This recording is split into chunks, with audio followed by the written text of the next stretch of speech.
Welcome, welcome, welcome, everybody. I'm Luscious Balzac from FJRD. Uh, Joining me today is. Care to Uh, introduce yourself? Hi, I'm Zane. I'm from 2D20. More specifically, I'm competing on Clan Sabergoose this tournament. Nice. Pleasure to have you. Um, but yeah, this match that we are getting into is uh, Division C Cucumbers versus CTFR Squadron X-Ray. It's a Division E matchup here for Tournament of Stars Season 3. For those of you who do not know what Tournament of Stars is, it's a player-run tournament. It's a 5v5, single point conquest, and some special rules are that the first drop is a 3 set of duels. Right, it starts off with a 1v1 followed by two 2v2s. Some other special rules are that legendary mechs are allowed. Now, only legendary mechs that can be bought with MC are allowed, right? So, omnipods for, say, Scale shot. yeah, scale shot is allowed. What are some of the not allowed ones? You have is the executioner allowed yet? I don't believe so. I know the Irby is allowed. Yeah. Um, the Bull Shark and all its variants aren't allowed. Yes. And I Correct. think that's the big one. Oh, wait, no, the Stone Rhino legendary is still Oh, banned. the Axum. Yeah. Yeah. Yeah.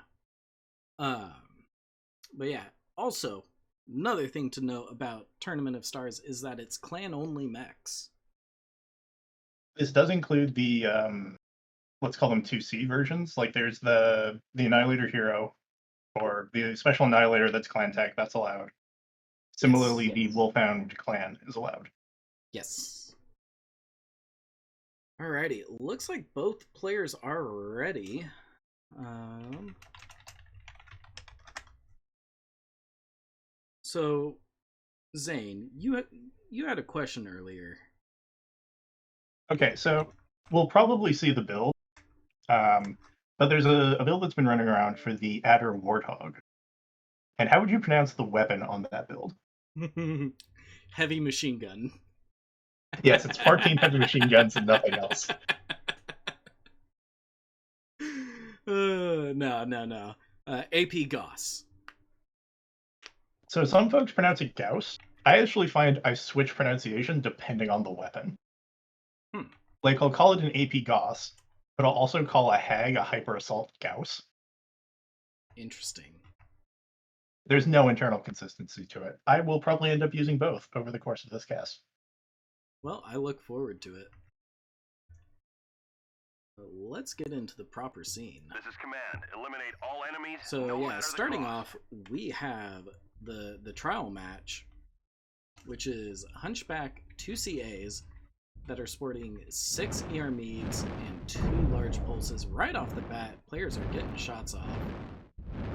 Iba at 98%, Amarok at 99%. Ooh. You know what? Hey Zane, are you hovering over a mech by chance? I am hovering over the blue one. You're hovering over That's what I'm blue? rocking. Great, because I'm hovering over red right now. How's Amarok looking? He's taken a couple shots to the CT, and his arm has opened up, although none of the weapons in the trial mech are actually arm mounted, so we should see the players burn those off as shields. Yes. Good. Looks like Iba going up onto the center archway right now. Yeah, the mechs do have a jump jet, so you can kind of pop turret, but it is only one jump jet.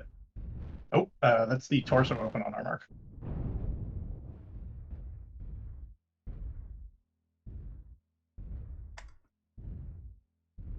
Ooh, CT and side torso open.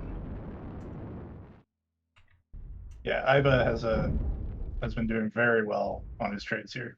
Yeah, Or their trades, rather. Iba's CT is now open. And it looks like Amarok lost that side torso, so he's at a heat disadvantage and a weapon disadvantage. And now a life disadvantage. Yeah, there's definitely a life disadvantage now. Oh boy. Publish stats. Go ahead and take a look at those stats while I update the scoreboard. So it's 352 damage from Alba compared to 245 for Armok. And that sort of matches what we had seen a lot in the internals, at least at 2D20, that the player that twists better seems to win the duel a lot of the time. Yeah, because they're absorbing more damage into those arms that are meant to be used as meat shields. Yeah. Makes sense. Now we have a whole mess of switching to do. Yep. Both pilots are going to switch sides, and we switch server. Yep, switched server, and we got to switch the map. Yeah, so now it's the 2v2 on Test A, where teams can bring any assault and any heavy they want. Any assault, any heavy? Yeah, that sounds about right. Been seeing lots of riflemen. Yeah. Stone Rhino has been another popular choice from what we've seen internally. Gotcha. Okay. I know that during the FJRD Rangers versus Potato Carry Society, there was definitely a Stone Rhino on this map. I mean, I know what my pocket pick. I'm not the up. Neither team is going to bring it, but I know what I want to see.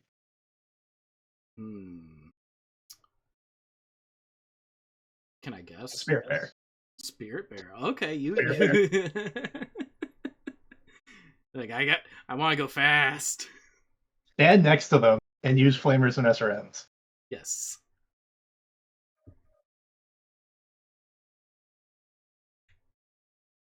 Team 1 is locked.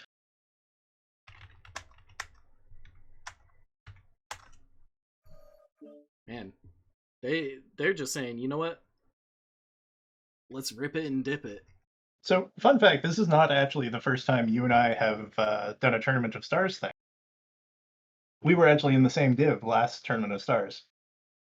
Last Tournament of Stars? Really? Last year?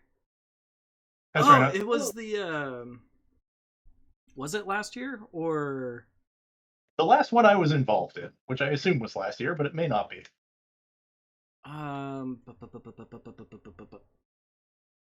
Honestly, I've been through my fair share of comp. Command, eliminate all enemies, team no leads just kind of go in one ear, out the other at this point. So we have a very ranged deck from Conflit de Territoire Français, Cauterizer in a Direwolf A, and Valkyrie in a Nightjar B. Nice. What are the loadouts? The Nightjar is boasting 5 Clan AC5s, and the Direwolf is on 7 AC5s. So AC5s. Yeah, over here on Division C Cucumber's side, we have Prometheus TNO in a Nightjar Jade Kite, sporting 6 Ultra AC2s, and Shade in a Stone Rhino 4 with an Ultra AC5, 2 Ultra 10s, and an Ultra 20. So it looks like he just wants to get into, mid to brawl range. I guess he's more of a brawl push kind of build. It almost looks more like a deterrent. Like with all those Ultra 2s, you almost seem like you're expecting the Nightjar to just farm the Op 4. And then if you get pushed, it's like, oh hey, here's a pocket Stone Rhino. Yeah. Tricky, tricky, tricky.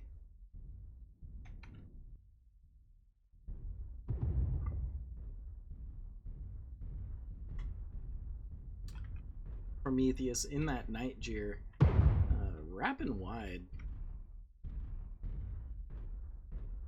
Wrapping real wide. But Gotta say, CTFR doing a great job using their cover.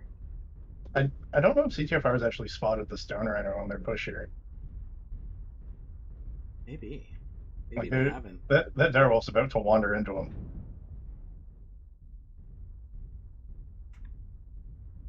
I'm gonna click on Cauterizer just to watch the armor. So we're about to have an engagement here. Stand still. It's calm before the fight. There we go. So looks like Shade's primary target might have been It was Valkyrie. His left leg's open and yellow. Oof. Oh, and now his CT's or his torso's open and yellow. Nice. Cauterizer almost got headshotted there. Oh, that'll feel good if you can actually pull it off. Oh yeah. CT open, yellow. Looks like Cauterizer powered down. No bueno. We need you to pull through. Powered And that's down. the open CT for Valkyrie. Yeah. And it's cherry red. That's one touch. UAV just went up by Shade, so they have sight on Valkyrie. Come they in. know Control the surface. take the Can CT. anyone read? And that's going to be a Division C Cucumbers win, 2-0. Yeah, I have to wonder to what degree pilots are optimizing builds for the 1v1s. Because when you think about it, a lot of the assumptions you make when you're building a mech for quick play or even for comp, you can toss those right out the window. Mm-hmm. And I kind of hope we're gonna see like 3 AC-20s or some shit. Like really twist the fact that you only need to do like 500-600 damage tops. Yep. Yeah, speaking of 500-600 damage, that's about the range that Division C Cucumbers hold. And I think I forgot to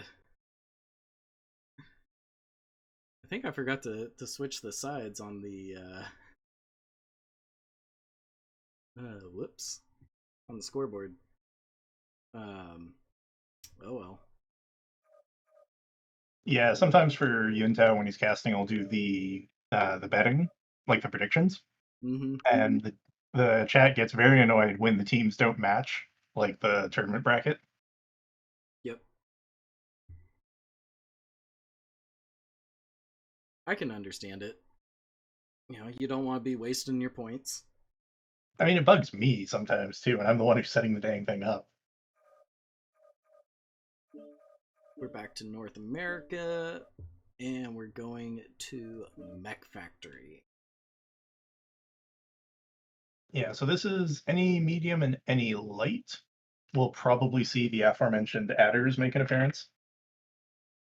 Yeah, you know, every match that I've been privy to watch or spectate has brought an adder on this drop. So it's a popular mech. It's a great mech. You know, that's what, 28 damage? Just straight Yeah. 28 damage every what, 2 seconds? 2 and change. It's like 2.2 with the cooldown nodes or something. Yeah. If you want to get really ridiculous, you can drop a bit of the ammo and slap like a giant T-comp on there. Oof.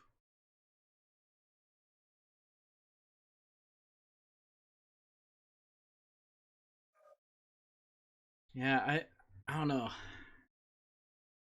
Quick play. I would take the ammo over a T comp. Oh yeah, quick play for sure. But comp, comp, I don't know. Like, I I mean, that's part of what I just love about comp in general, is that you can optimize builds to a degree that you can't necessarily in quick play, because you just have so much more foreknowledge of what the fight's going to be. Mm-hmm. And sometimes, like what we're going to see next week, you're fighting over parts of the map that never get fought over in quick play. Yep. just a heads up, I'm going to be over on blue team side. Okay, I will rush over to red. So we have a Huntsman packet for Alpha Raster, which is almost assuredly going to be SRMs, and then Tryhard Edgelord in a Incubus SA. Are legends allowed in the duels? The packet is just a hero. I don't know about the SA. However, Uh, legends are not allowed in the duels. Okay, so then, okay, Goodnight made a mistake. Brought a Viper scale shot. This is command. Eliminate all enemies, no matter the cost. Yeah. Big whoopsie. Anyways, not gonna dwell on that. Let's just watch the match. Explorer here brought a Adder Warthog, 14 AP Goss, no laser. Tryhard's Incubus has 2 small pulse, SRM-18, and 3 heavy machine guns. Nice.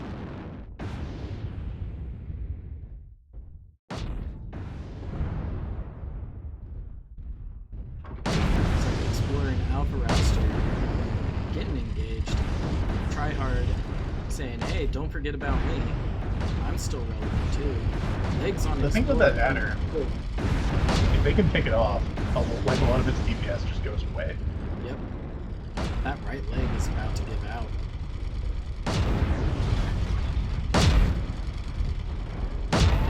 Try hard, Edgelord goes down. We're experiencing some losses. Don't get sloppy out there. And it does take the leg off the Adder, though. We're taking critical losses. And Alpha Raster takes out Explorer, but his CT is open. And Goodnight. Oh, self-destruct by Goodnight. Yep.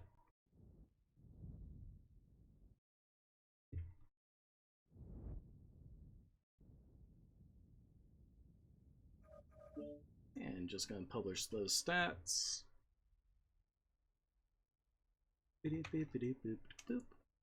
Update. That was a CTFR win. And the legend violation is somewhat moot. Somewhat. We'll see if they actually get the 1 point for destroying a mech on this drop.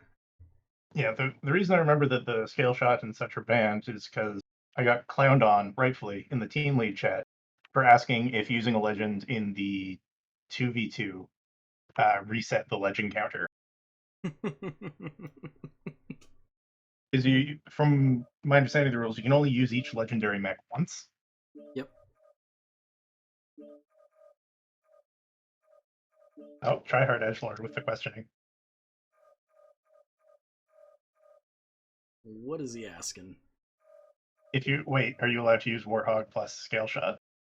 Now, the Warthog itself is actually just a normal variant of the Adder. It just has a weird name. Yeah, the So Warthog is completely viable. The Scale Shot, it's a legendary, so technically no, but we're not refs. We are not refs. That's up to the mods to deal with.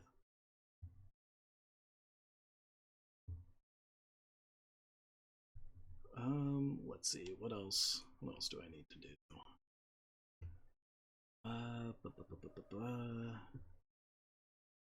Need to change the map. We are going to Bear Claw. Yep. Now, I don't know if you're one for cutting to map tactics. No, not really. But what we've seen is, there's a lot of good cover for Speed Brawl. Mm-hmm. We have seen some teams put, a single range mech, especially if you're from the Team 1 side, you can perk them in, I think it's Delta 2. Would you like me to pull up map tactics for you? Yeah, I can talk about it. I actually find map tactics works better when you're going retroactive rather than predictive. So you talk about the previous match and what happened. Mm-hmm. And as a learning thing, I find it helps, at least when I was starting out, it helped contextualize, okay, what did I just watch? here's somebody breaking it down on the map tactics, as opposed to a prediction, which may very well just, I can get things wrong. I, in fact, get things wrong pretty regularly. That is fair.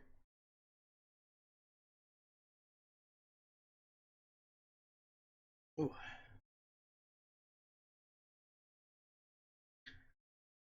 Yeah. So you're staying hydrated? Yeah, I am, in fact, drinking lime, not lemon lime, flavored sparkling water. Ah, just lime flavored water. Sparkling water. Sparkling. Even better. I used to live in Kelowna, which is a fairly warm part of Canada. And I realized I was going through about a case of sparkling water a week in the summer, which prompted me to get a SodaStream, and I have very much enjoyed using it. Haha, product placement. Sponsor, get at me, SodaStream. I need the sponsorship.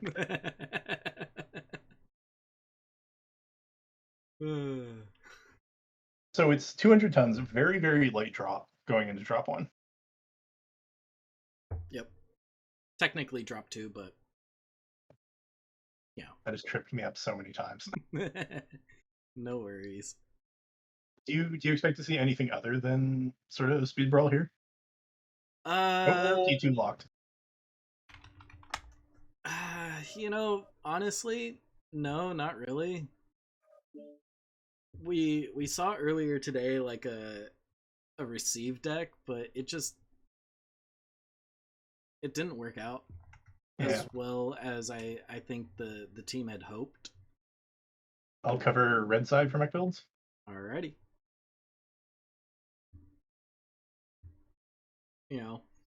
So I think that maybe teams further on today will kind of notice what had happened with that receive. If they were planning on doing a receive themselves, they might look at it again and try to make some changes to their drop deck, to their positioning. But who knows? We'll see. And I don't know. I feel like the tonnage at 200, like, it's such a low limit. Mm-hmm. Okay, teams are coming in. Hey, guess what? Red team's running. Adders. It's 4 adders and a Hellfire 1. I'll get you the build on the Hellfire in a minute. So the Hellfire is laser bombing. It's got 2 heavy larges and 3 ER smalls, and then the adders are all AP Gauss. Of course. Over here on blue team, CTFR, we have 3 Incubus Sabers with small pulse, SRM6, heavy machine guns, and then 2 Stormcrow Primes. Rocking, what are they rocking? Red lasers with beam lasers. Also, I don't know if this is intentional or not, but Explorer bucking the trend and only running 13 Gauss. Oh, interesting. Maybe he wanted an extra slot for a T-Comp, maybe? A man can dream.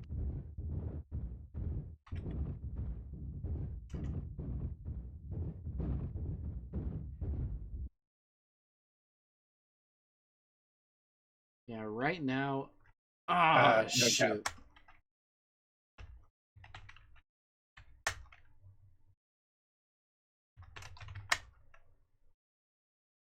cap. Yeah. That's my bad. I should have double checked it. Mode swapping.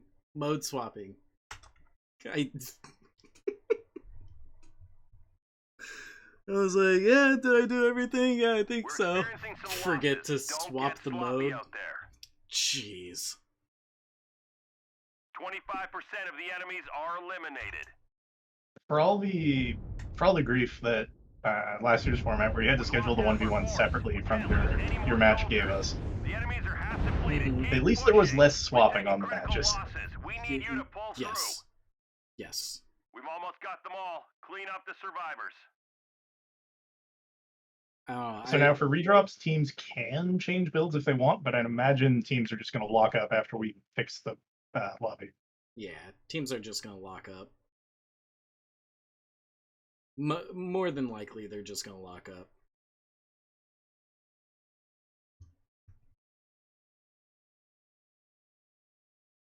Because the drop is light enough that, like, giving away what it is you're doing, like, you already know that both teams are going for kills. Yeah. Also, I looked it up in the rule book. So the penalty for for forfeiting a match is you effectively lose 2-0 or 5-0 if it's a drop 2 or later. They get 0 points for that duel, and then they'll lose 500 from their winnings at the end of the tournament. Oh. Interesting.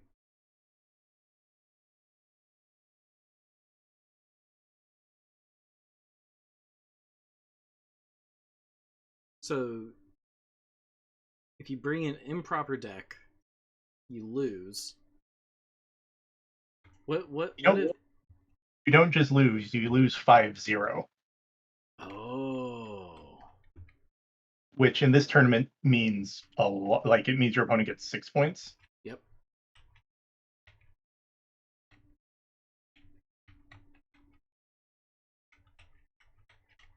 Yeah, no, that's a hefty amount to lose. But I mean, it's not like 6 points is. I guess it would be 3 points for the duel, not 6 points.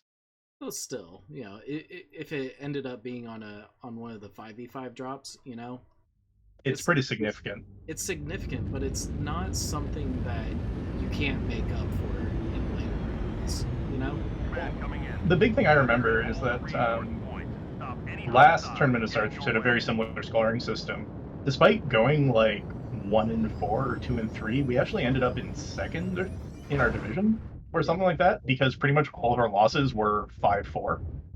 Yep. Sounds about right. And yeah, Division C Cucumbers just running it straight back. Yep, same with CTFR. Taking the same pathing.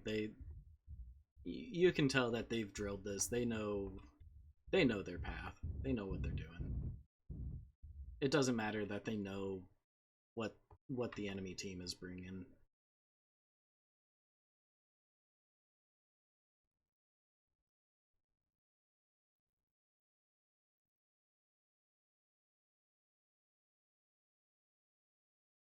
All right. Okay, so they're just coming up and capping now. One thing that's I think is kind of interesting is just I don't actually think you need to put all that much weight on the cap point in this format. No, probably not. A light mech would do. Just a single light. We've got a lot of purple lasers coming out here. Yeah, those storm crows. What's on them? Storm crows, they got red lasers and beam lasers. Kappa is under enemy control. Oh, beamers. Yeah.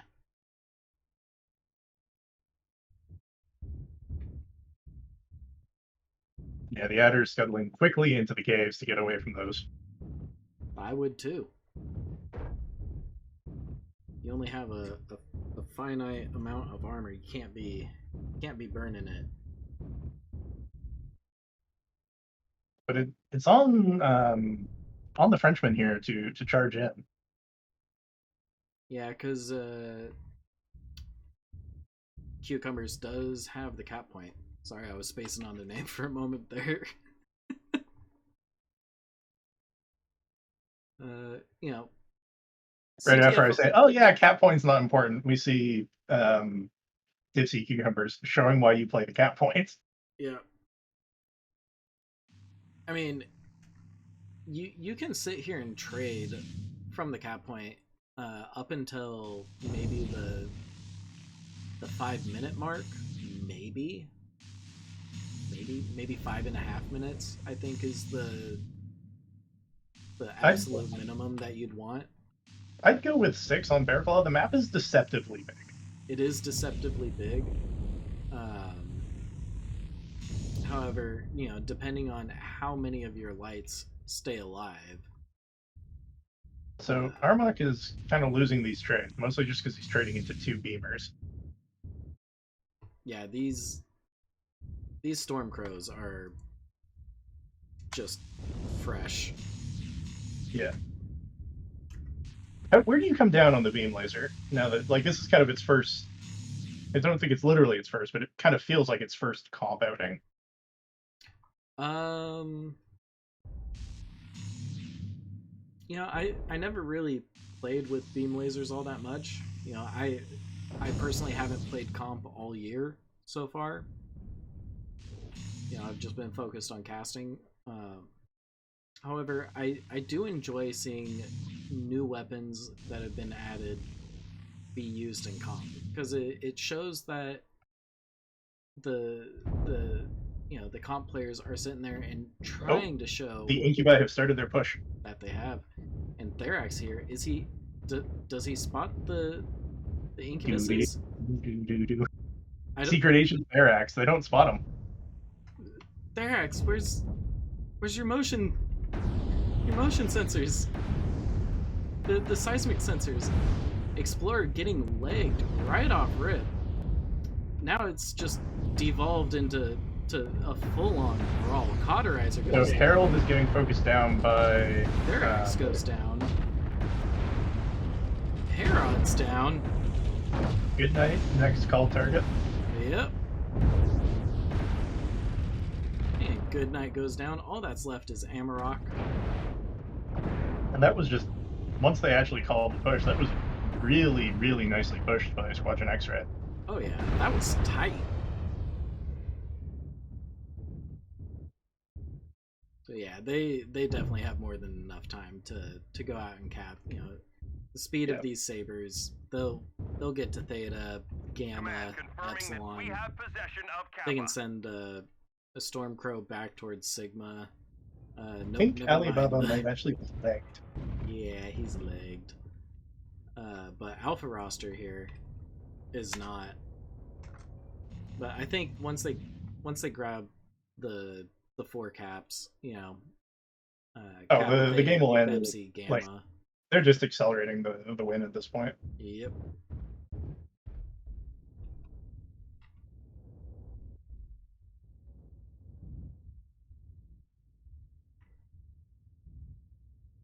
Now, here's a question for you.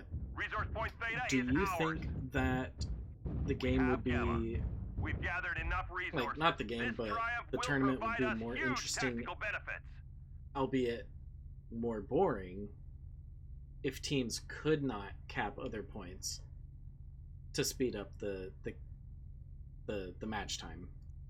Honestly, nah. Nah. That's fair. We saw the one edge case, or rather you saw the one edge case earlier, where a team was able to get the technical win and sort of delay for long enough. But 99% of the time, the team that wins the brawl, even if they just take the 1 point, there's, at least in my experience, been enough time left on the clock that you would win if you just sat there. Yep. That is fair.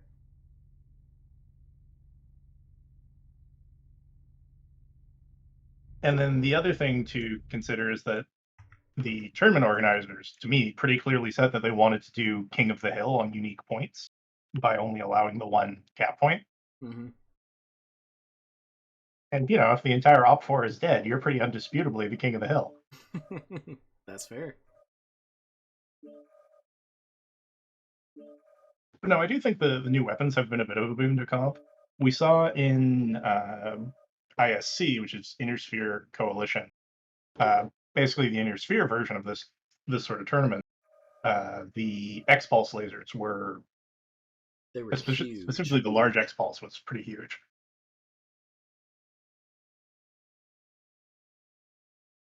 Like, man, when teams started busting out those X-Pulses, first reaction was like, yeah, okay.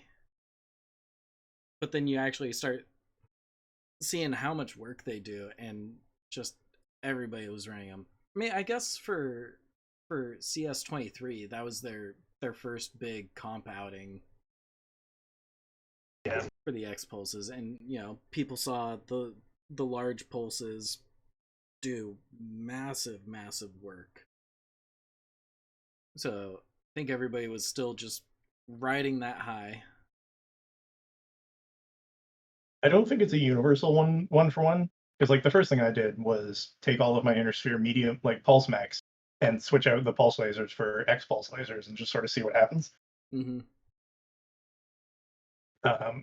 And I'm kind of glad that the AP Gauss and the Hags and the plasma cannons and the proto auto cannons, the new clan weapons, there isn't that clear like complete strip one for one. But I've definitely seen some spicy builds in quick play that are running plasma cannons and like proto 5s or proto 8s. Yeah, I haven't seen the protos yet. I haven't seen them used in comp. I don't think they'll quite make it to comp. They feel a little undergunned. But I definitely think we'll see plasma cannons, and then we've already seen the AP Gauss. I have definitely seen plasma cannons already. In the last match that I casted, definitely seen plasma cannons. Teams are locked up. Let's see, is everything good? Vision Air C's Claw, on the 15 left minutes. side. Yep. North America, we are good.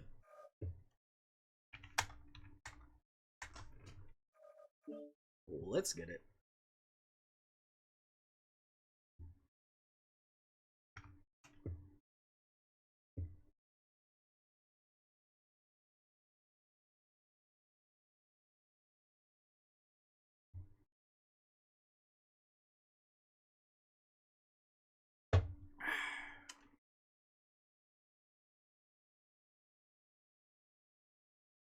This is the 275 tons, so a little heavier. The tonnage will go up with each drop.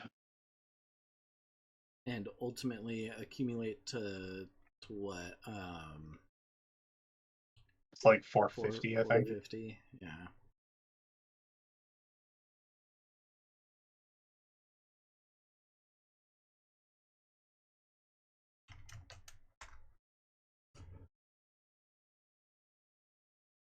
Personally, I think the most interesting drop is the 325. For me, it's a tie between this one and the 325, I think. Over here on blue team, that's Division C Cucumbers. We have Vatic in Article 1. So that's going to be a CERN bomber. Yes, it is. We got a bunch of linebackers. CERN bomber with red lasers. Red laser on Therax. Shade in a second CERN bomber, Arctic Wolf 1. What do you So a bit of a there, mixed receive for red team. They've got a pair of Vipers running AP Gauss and lasers. And then they have these very brawly Mad Dogs that are running Clan 20s. Ooh, okay. And then finally, to cap it all off, they have a Scroll, the Onion 2C hero, which is an LBX-20, a large pulse laser, and an ER-PPC. I wonder, did Dipsy Cucumber's little push through the inner ramp get spotted? I think they did. So. That's why the Frenchman sent why I should call them Squadron X-ray and not the Frenchman. Yeah, CTFR X-ray something. But that's why you would send the Viper. Yep. And you can see CTFR is grouping up. They're waiting until I think Cucumbers have committed to the point, and then they're probably just going to brawl out through the ramp.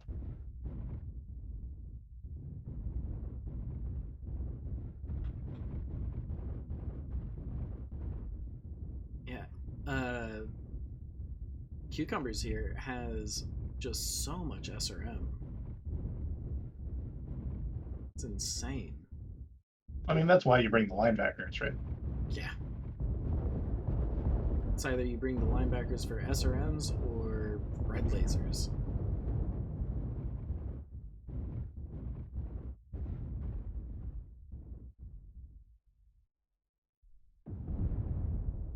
A little bit of light action, Command but no confirming hard that we commits. have possession of Kappa. Just a little bit of Pop-Tarty.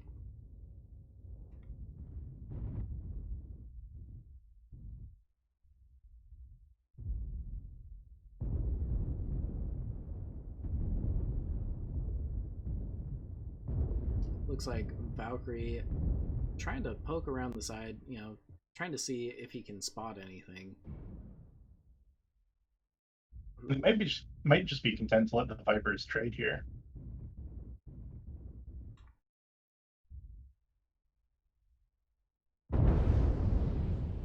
Honestly, if the Mad Dogs can you know, close the distance a little bit. LBX 40, yeah. Yeah. Well, they're creeping around. They've got the onion. Oh, this Viper's about to get caught out. Yep. Around! Turn around! Dipsy Cucumbers deciding to try and go in for the back shots, trying to get around CTFR here. Therax caught out in the front, is able to pull back to his team. Titus Eats Q the gets leg for licked. it. Titus Q goes down. Shade 03 almost down. Never mind, he is down. Good And now night they're in the jumping back on of the Therax. Cauterizer. Tryhard Edgelord in the back of Therax. Down went Cauterizer. Therax is down. All that remains for Division C Cucumbers is Vatic in Arctic Wolf 1 and Goodnight in a linebacker. Looks like It's up against a fresh Mad Dog, though. Oof.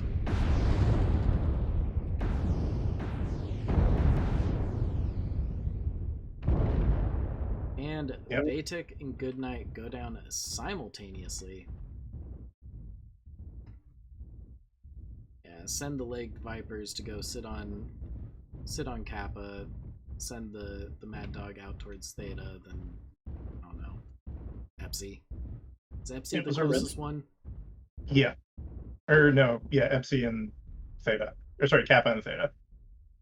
Because Theta's the center point that the Mad Dog is running towards. Yeah. Honestly, though, really good discipline from CTFR there to turn around and engage when the Viper got jumped on. Oh yeah.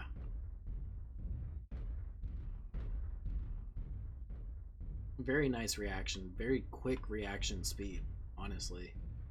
Yeah. Kappa is under And enemy once control. once components got opened up, those LBXs Just went crit, crit, crit, crit, crit.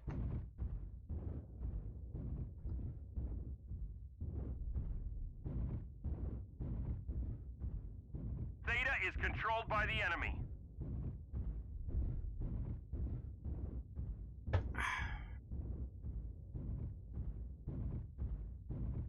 So how's your lime sparkling water treating you? I'm enjoying it. Nice. What flavor are you going for? Because I hear you're a devotee of the spicy water as well. I love seltzer water. Currently, I'm drinking orange vanilla sparkling water. It's kind of like a dreamsicle, you know, but the aftertaste it's not too strong. It's just like it's nice. It's there. It's like I you felt that had. way about I had a root beer one once. Ooh. Okay. It really tasted like when you drink the melted ice after a real root beer. Okay. And as soon as the cap points tick over 100 for CTFR, it will jump out here. Yep. what, another 4 seconds?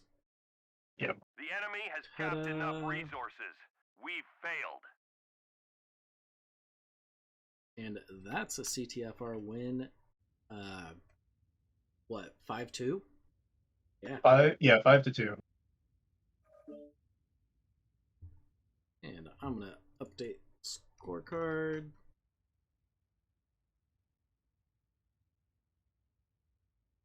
So now we're on to Grim Plexus, the largest drop. Why it just simply not eat all the other drops is yet to be seen. And Grim is just so big. Yeah. We've seen a lot of Hamburger Hill, which is what the nickname for that sort of big mountain in Echo 5, Echo 6, Fox 5, Fox 6 is. Yep. And remember, we got the server change as well. I've already done it. Excellent. Just need to swap the team sides on the scorecard. Voila. So the only valid point is Theta, which is the one smack dab center of the map. What have we seen historically? Like, what have other teams been doing on this Wait, map? have I swapped it? No, it's European here because it's a CTFR main is team 1. So yeah, it should be European. Ooh. Been seeing a lot of trade. So blue lasers. Blue lasers, ER peeps, long range Pop Tart poke with the ER peeps. We earlier today we had the Shadow Cats, eke out that win. Mm-hmm. Just based on cap time. So, gun to your head, I'm forcing you into the mech pod. Would you rather be trading with ER peeps or blue lasers? Would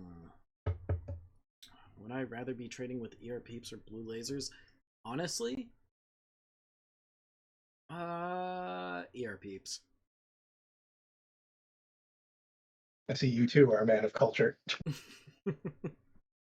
It's the instant damage, my friend. Like, I understand, like, academically that the blue lasers might be more efficient, but peeps just feel better to fire. Right. I mean, not that you actually have any feeling when you fire it, but like visually, it's pleasing. It's got a better sound too. Yeah. And like that's it's kind of my clan. complaint with beam lasers. They don't feel like they're doing anything when you fire them. Yeah. That and like clan ERPs have that splash damage, and I love snub nose PPCs, so like, come on.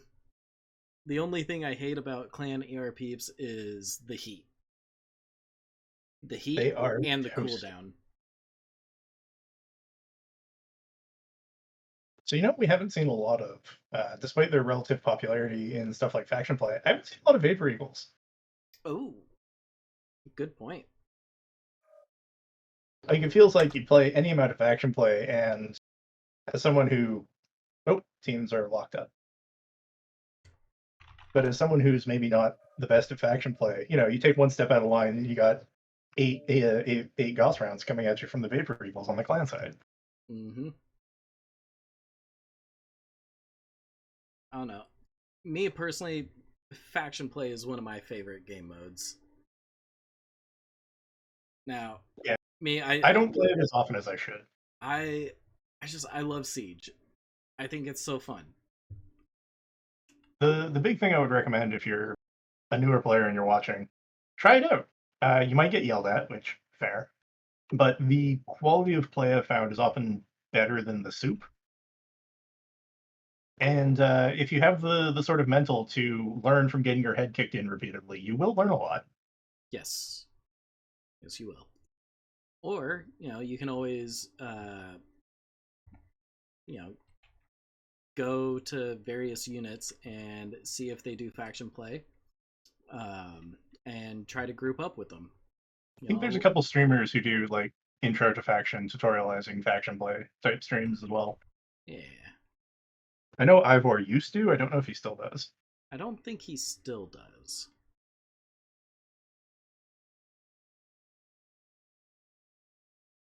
But And hey, like I found my unit from somebody enjoyable to play with in quick play. Like maybe that's how you find your unit. that's how I found my unit. So we have a pretty pushy build from from Squadron X-Ray. They've got a pair of summoners, Shadowcat, a Mad Cat, and an Exy, and I'll get you those builds in just a minute. You're actually looking at Dipsy Cucumbers over there. I am. Sorry. No worries. Over here on Team One side, we have 3 Executioners, an Executioner A with red lasers, ER peeps, Chirby with ER peeps, small lasers, a M with 3 ER peeps, 10 ER micros, Shadowcat Prime with 5 AP Goss, 3 Plasma Cannon, and where's that last one? Where'd he go? So we got some spice on the summoners. Oh yeah? It's not it's not SRMs, it's not LRMs, ATMs. Yes! Advanced Technology Missiles. I love to see it. Because ATMs can be very nasty. So, for those who might be unfamiliar, because why the fuck is there a weapon called an Advanced Technology Missile? They're a clan-unique missile weapon that increases in damage the closer you are to your target, but they also have a minimum range of 80 meters. Is it 80? So I thought it was 60. I will look that up, but it's a fraction of 100 meters. Yes. So they really want to be sitting in this, like, 100 to 300 meters sweet spot where they're getting max damage.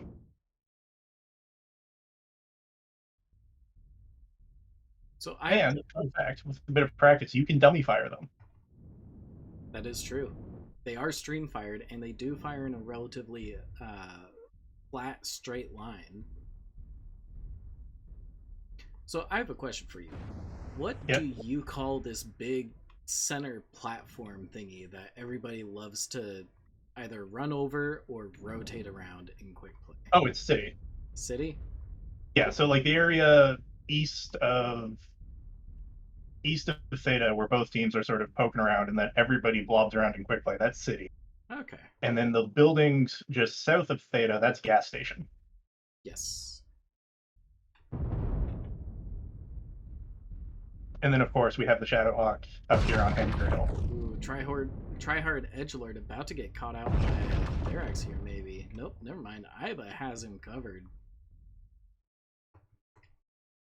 So yeah, well, both the summoners do have light tags, so they should be able to get their locks relatively quickly. ATMs are really easy to punish by pop-tarting, because a lot of pilots aren't gonna put the hours into getting the skills to dummy fire them. Yep. Therax sending those ATMs out towards Iba. Yeah.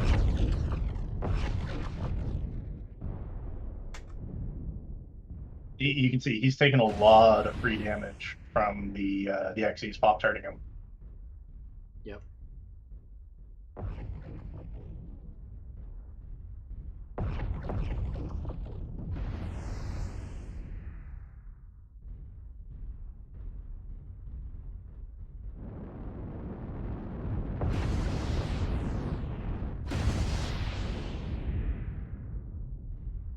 So are those Shadowcats? The Shadowcat? Is that ER peeps? No, it's heavy, large, and machine guns. It's a build that you normally see on the Mishipishi, is I think how you pronounce it. Mishu Pishu? Yeah, no, not the Machu Picchu, because it's named after a Huron like sea panther. Ah, okay. Oh, and looks like is CTFR just going to engage here? They've got Therax well and bloody. Oh, they caught the Shadowcat. Yep. Prometheus TNO getting caught out. What is he at? 34%? How is he looking? He's Ooh, lost an arm there and goes a CT. CT.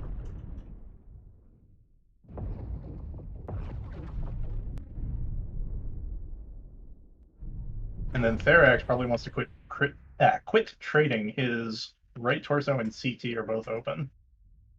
Yeah. How's Shade looking? Looking a little low. CT's open. Okay. Gorgeous arty strike from CTFR there. Now me, I'm just loving all the red UAVs that are up. Didn't help Armok though as he gets picked off. Nope.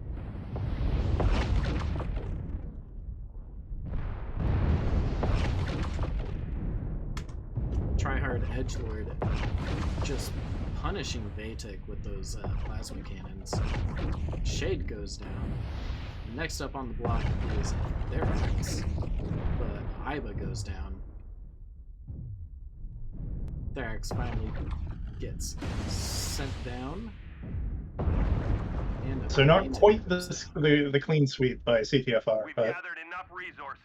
This pretty triumph damn will close. provide us huge Pretty tactical darn benefits. close indeed.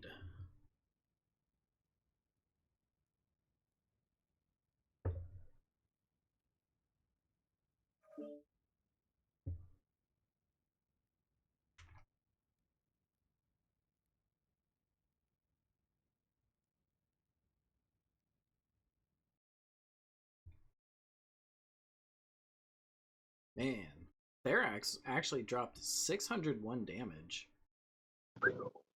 with those ATMs.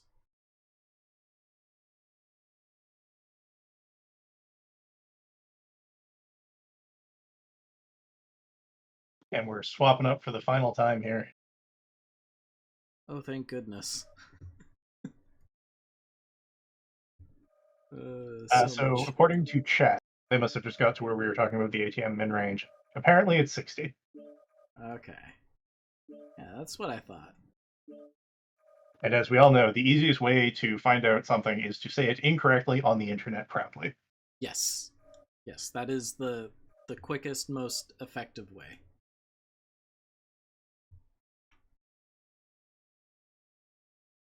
Just get instantly fact checked.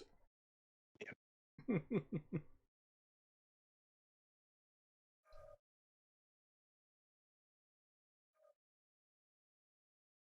Oh boy. So as we roll into the final drop, have you seen, like, in scrims and practices and such, we see a lot of like your four favorite 100 tonners and a scout. Have you seen any variants on that in your builds? Not in the matches that I've seen so far for this Tournament of Stars. Actually, I guess, yeah. There was FJRD Rangers brought a Clan Wolfhound, Direwolf, Stone Rhino, and some other mechs. Forget exactly what they brought, but that was the gist of it. I mean, I feel like that's still 400 tonners and a scout, though. Yeah, basically. So neither team has used Kodiaks yet. Oh. Which means both teams could win my eternal love and affection, and also possibly the match, by running 4 Spirit Bears. They are hero mechs. Yeah, but unlike the other tournaments, heroes are unlimited in this format. It's just the legends that are restricted. Yep.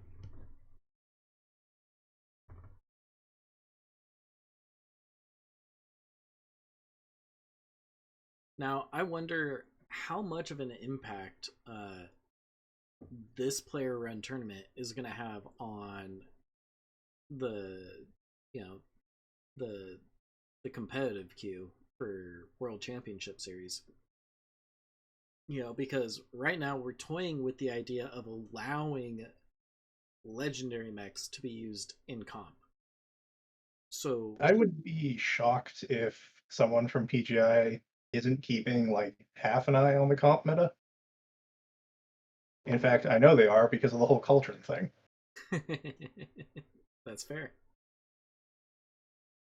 But as to the decision of whether legendary mechs are allowed, I do think PGI is always going to take a greedier, for lack of a better word, stance, where like it doesn't matter. One of the rules we've always set for comp, or that has always been set for comp, is that the mech has to be available in the game client. Yep. Whereas I know last World Championship Series there was like you could run, I think it was the War Emu, which was cash only at the time. You could run legendary mechs during the competitive queue. You could not run them during the top 12. Yeah.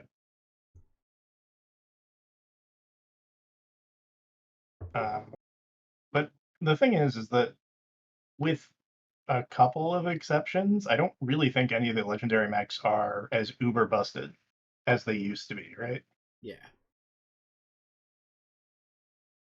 Both teams are locked.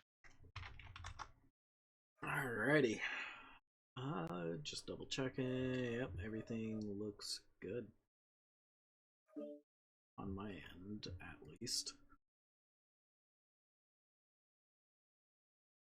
Oh, boy. So you've got 2 more games today. Yes.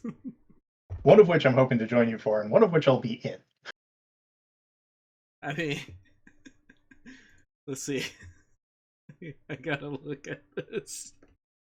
We'll have to DoorDash you like a pizza and some beer or something. Maybe. No, I got curry downstairs. Ooh. Yeah. Curry's a strong pick. Hey, man. I know what I like, okay? No, there's not great like takeout curry where I'm at, but there's definitely some good curry restaurants. Mm-hmm. Unless you like butter chicken pizza, then there's takeout curry. Well, seeing as you're not a part of the next drop, feel free to stick around for the next cast if you I want. will happily stick around for the next cast. Sweet.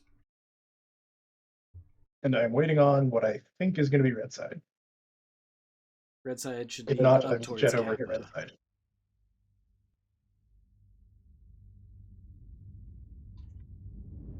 Alrighty, over here on Dipsy Cucumbers, that's the blue team. We have a Nightgear C and a Nightgear H. The H variant is rocking 2 Gauss Rifle, 2 ER Large. So is the C. We have a Mad Cat Mark II Moonwalker, a legendary mech for you. 5 Ultra AC 5s, Stone Rhino 4 with 6 Ultra AC 2s, and a Stone Rhino 1 with 4 Hag 20. What do you got over So we have a CTFR? very ranged deck coming in for CTFR. They've got a pair of, CTFR. I will get these teams straight once, I swear. They've got a pair of Bloodass Bs at 4 ER PPCs a pop, and then they have a Stone Rhino 2, which is Clan AC2s, a Sunspider, also at Ultra 2s, and bringing up the rear is a Direwolf. What's on the at Direwolf? 2 Gauss rifles and 5 ER larges. Yes, okay.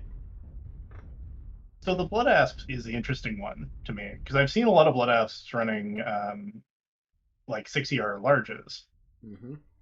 But peeps, and I saw just the suggestion of jump jets as Valkyrie was getting up the hill.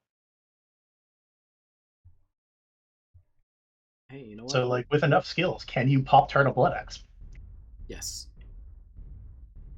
Yes, you can.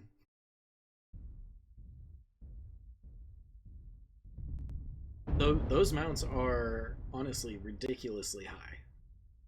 So yeah, you they're pretty. You don't even really need to pop tart that high. You just need to get high enough off the ground that they're peeking over a ridge line. Less Pop Tarts and more shitty dorm room toast. Yes, exactly.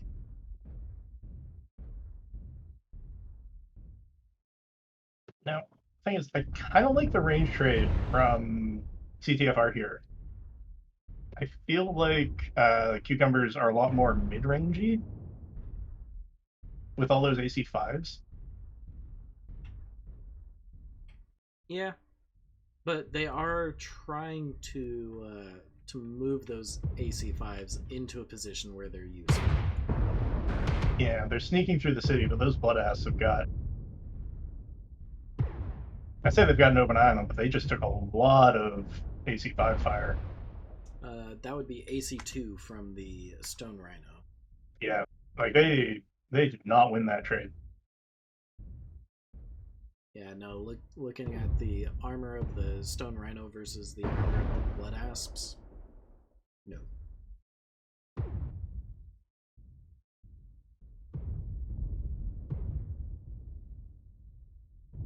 I will say, cucumbers spreading out actually really nicely. Mhm. You know, They've got three at gas station and two sort of creeping towards city. yeah, it's actually a pretty nice firing line because if a mech tries to poke up and shoot at the mechs towards city, they get fired upon by the mechs at gas station. You know, if they poke up and fire at gas station, they get hit by the mechs towards city. It's good. Whereas CTFR is they're all on Hamburger Hill. Yep. And as far as I can tell from this range, it looks like they're peaking one at a time. Yeah, you want to peak as a team. Yep.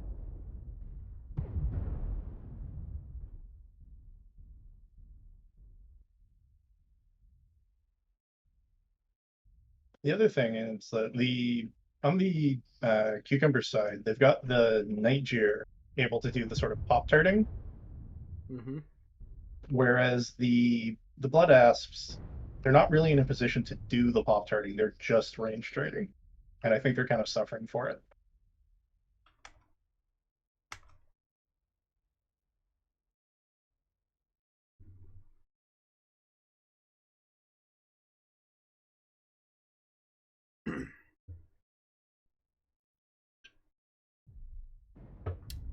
You a big range trade player? I want to be. I'm not. Like I get that 2D20 as a unit, we have a reputation for speed brawling a lot, and we do try to do other strategies, but especially for the division I'm playing in this year, which is Div H, aka the mixed mentors and old farts division. Mm-hmm. We're seeing a lot, like we're practicing a lot of brawling, a lot of DACA, because what we're finding was with these lower tier teams, or with lower tier teams, you need to build team cohesion first. Yes. And it's easier to do that on something that everybody's going to have a baseline skill at, which is brawling. Yep.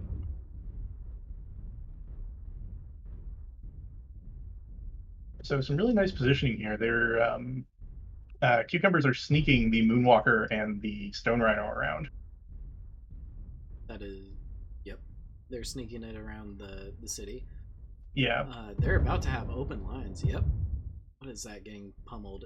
Try hard edgelord.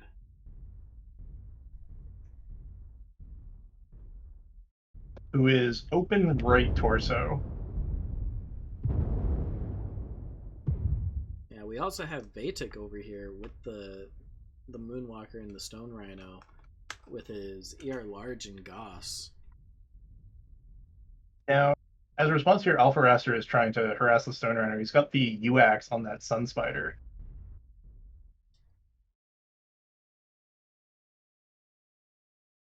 Coming over here to look at Prometheus because it looks like he's getting a little beat up. Yeah, left torso's open. Alpha Raster's harassing them.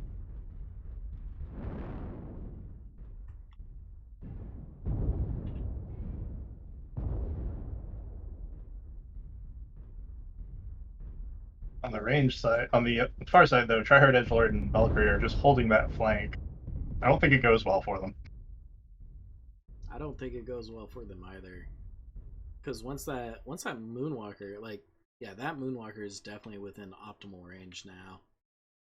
Mm-hmm. Like 5 Ultra 5s. Yep. Oh yeah, Valkyrie's about to go down here once he gets spotted by Explorer. Yeah. And I don't think they spotted Explorer and Herod at all.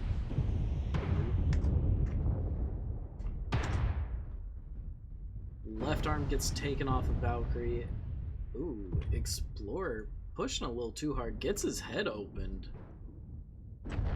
Side Good. torso taken. Oh! Explorer overheating. And Prometheus Tino went down to Alpha Aster. Wow.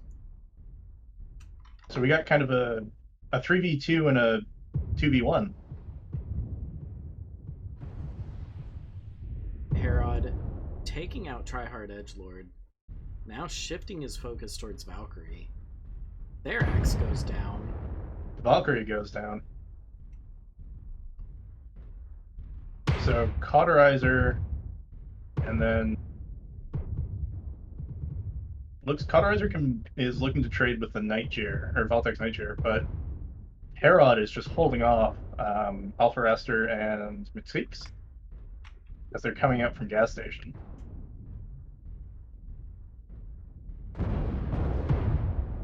Yeah, I think. Yep. Herod loses his left torso. CT. And Cauterizer came down too. And down goes Herod. I like the response from CTFR there to. They saw that they were losing the sort of 5v5 trade fight, so they broke the fight into 2 parts with sending Alpha Aster over to harangue Prometheus, and they were able to win the 2 ensuing fights and pick up the match. We failed. Very smart tactic. Divide and conquer, right? Mm-hmm. And that'll be the last match, or the last drop for this match. I just want to see if anybody. 730 damage for Herod in that Stone Rhino, by the way. Sheesh. And then 748 for Alpha Aster and the Sun Spider.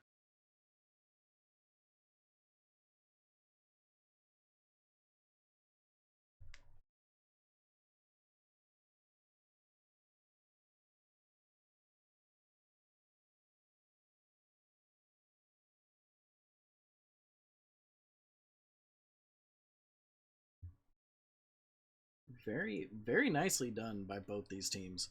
Real quick question: do you remember who won Drop 4? I put the match ID in the thingy. Ah, awesome. I don't remember who won off the top of my head, but the match ID is on the sheet. Yeah, I have 1 point unaccounted for on the casting sheet. Is it maybe with the forfeit? No. Okay. No, I forgot to put a W in one of the win columns. Oh well. Scores are basically what you see, viewers. Cucumbers with 9 points. Base.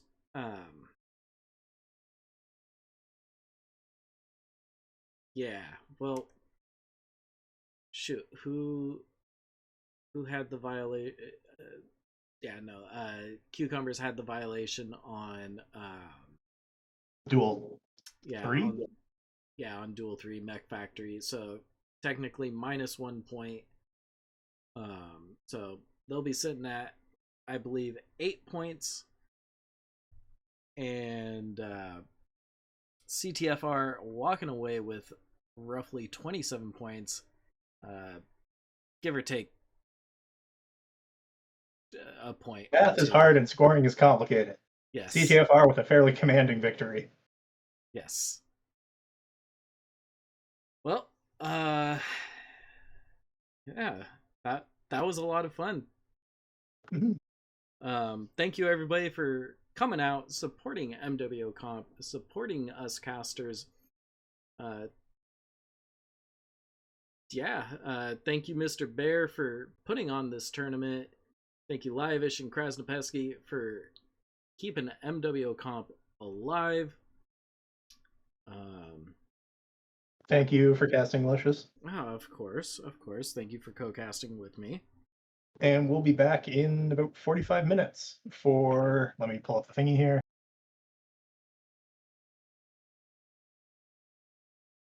FJRD, Hyperion Rocket Raiders, and Operation Joke. Sweet. Alrighty. I expect nothing but the utmost bias from you, noted FJRD fanboy and member. I try to keep it, impartial on the casts. I will say, you guys, for me, won the logo game this year. Oh, thank you. With the single moms who work 2 jobs team logo. Oh, you're funny. That's KDCM. Oh. Well, alright. Backtrack what I just said about y'all winning the logo game. KDCM won the logo game. We all know you were talking about the CS23 logo game. Anyways, with that said, keep it luscious, folks. Come back in roughly 40 minutes. We'll see you then.